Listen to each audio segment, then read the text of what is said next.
কি খাও? কি খাই তুমি জানো না? এই যে একটা দুধ খাচ্ছি, এই ডাক্তার আমার দুধ খাবে কইছে, বুঝছো? আমারে দাও না। না তুমি খাও না।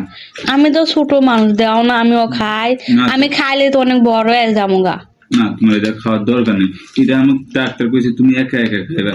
এটা খাওয়ার সময় কেউ যদি না দেয়, তে বুঝছো? আমি তো দেখছি, তে আমারে দাও, আমিও খাই।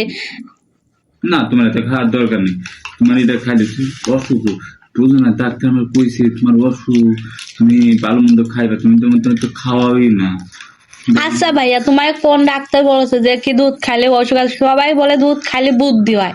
তে আমারও দাও, আমিও খাবো, আমারও অনেক বুদ্ধি হইব, দাও। না, না, তোমার এটা খাওয়া যাবে না।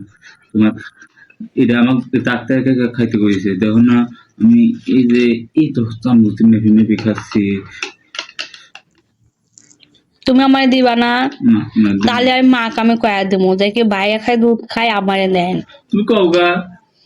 আব্বা আমাকে ডাক্তার কাছে নিয়ে যা কিনে দিয়েছে, আমার সাথে খাবো বাগবে। কেন তোমার কিন্তু জিলিপি কিনে দিয়েছে, ওই যে মিষ্টি কিনে দিয়েছে, সন্তান তো চাইনি। হম। তুমি তো বড় হয়েছো, এই জন্য তো তোমার মিষ্টি দেয় না। আমি এখন ছোট না, তো আমার দুধ দাও। আমার তো অসুখ, তুমি বোঝো না? দুধ খেলে আমার শরীরটা একটু ভালো লাগবে না। হ্যাঁ। তোমার কি অসুখ? হ্যাঁ, তুমি ছেড়ে